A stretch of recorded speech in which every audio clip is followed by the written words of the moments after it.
Bonjour et bienvenue à cette nouvelle vidéo d'introduction à l'analyse technique. Aujourd'hui, nous allons examiner ensemble ce que sont les supports et les résistances. Un support ou une résistance représente un prix ou une zone de prix qui va interrompre le mouvement précédent. Un support va interrompre le mouvement baissier précédent et une résistance va interrompre le mouvement haussier précédent. La zone de résistance est la zone dans laquelle les vendeurs reprennent le contrôle des échanges et la zone de support, là où les acheteurs reprennent la main.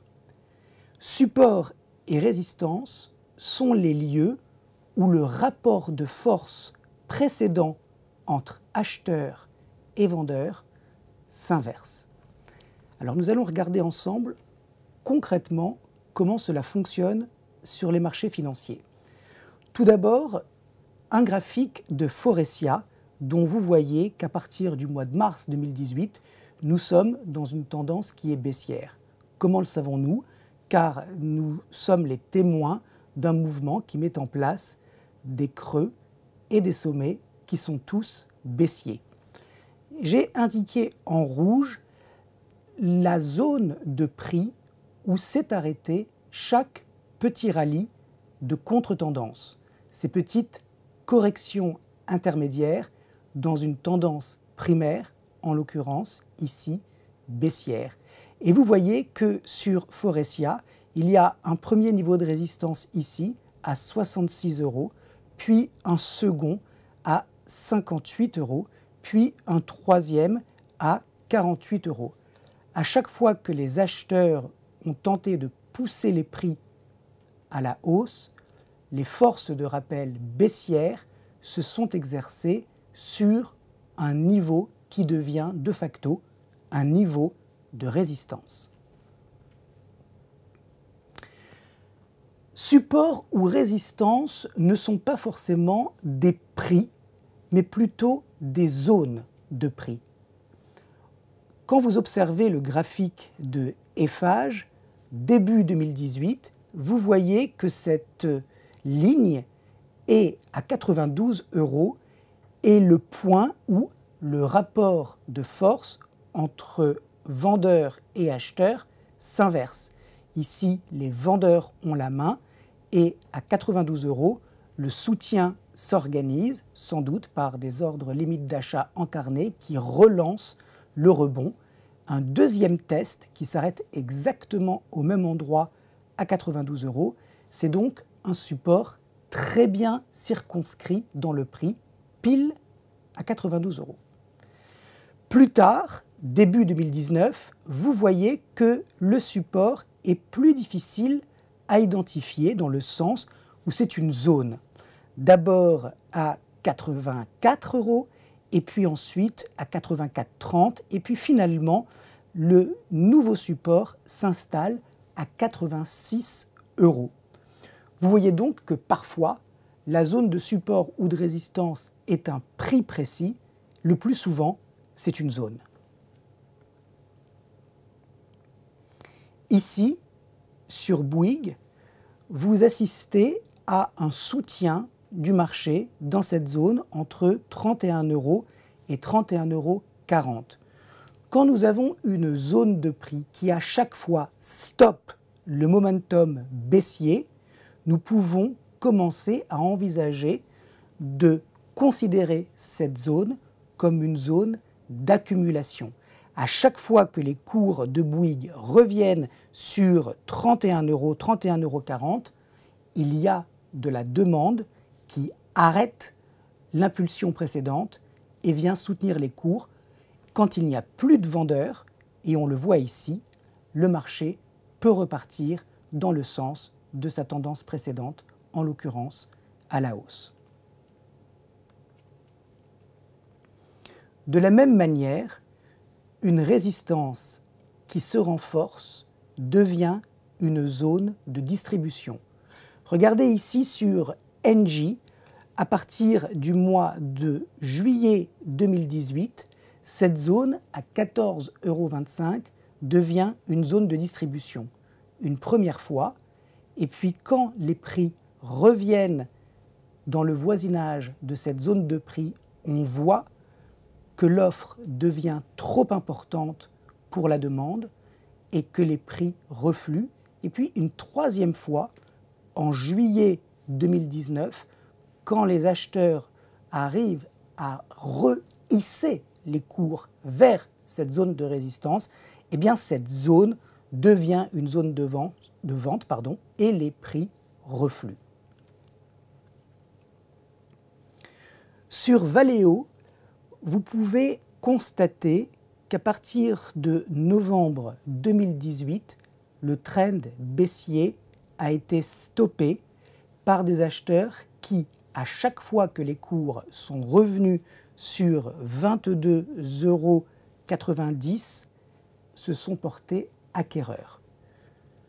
Une première fois, une seconde fois, une troisième fois, une quatrième fois et une cinquième fois. Au bout de la cinquième fois, il n'y avait plus de vendeurs.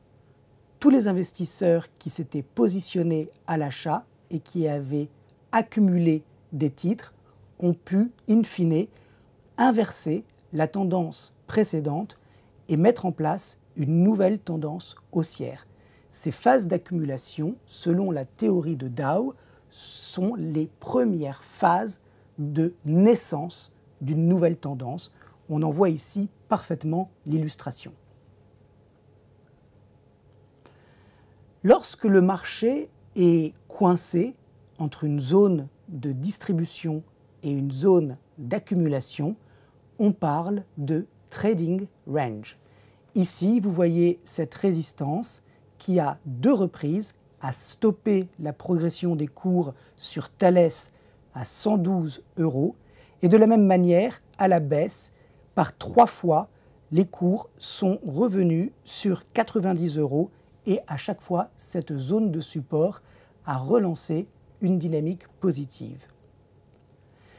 Cette zone de support a été l'occasion pour de nombreux investisseurs d'accumuler des titres de Thales dans l'espoir de voir les cours progresser. Lorsque les prix finissent par casser la zone de support, tous les investisseurs qui par 3 fois ont accumulé les actions de Thales se retrouvent pris au piège et les débouclages se font en panique, d'où l'ouverture de ce gap baissier qui montre les tentatives de sortie au plus vite après la cassure de ce niveau important de soutien. Une zone de support ou de résistance peut durer plusieurs mois, voire plusieurs années. Ici, sur Kering, vous avez une zone de support à 138 € qui date de 2014 et qui a été effective jusqu'à début 2016. Là aussi, on voit un premier test, puis un second où les cours se sont arrêtés un petit peu au-dessus de la zone, ce qui reflétait l'impatience des investisseurs à revenir à l'achat sur le titre, puis une troisième fois où le soutien a été effectif, une quatrième fois ici et une cinquième fois. Au bout de la cinquième fois, il n'y avait plus de vendeurs, la phase d'accumulation est terminée et les cours peuvent repartir à la hausse.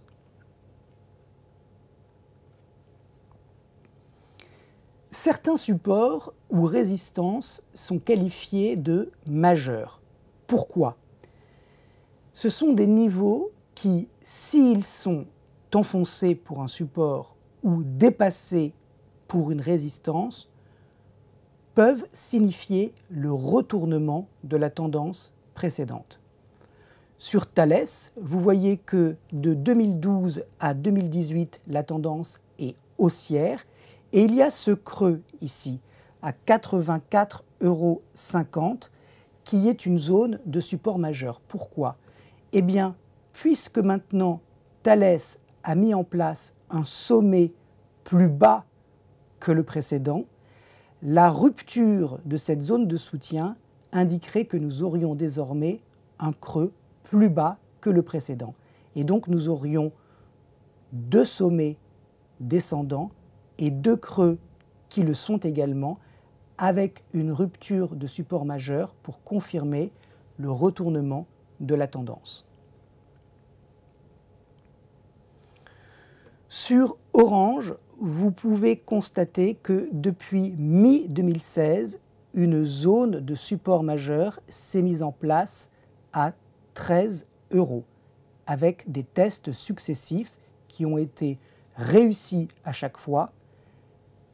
Tant que les cours restent au-dessus de ce support majeur à 13 €, nous pouvons considérer que la tendance haussière précédente n'est pas invalidée.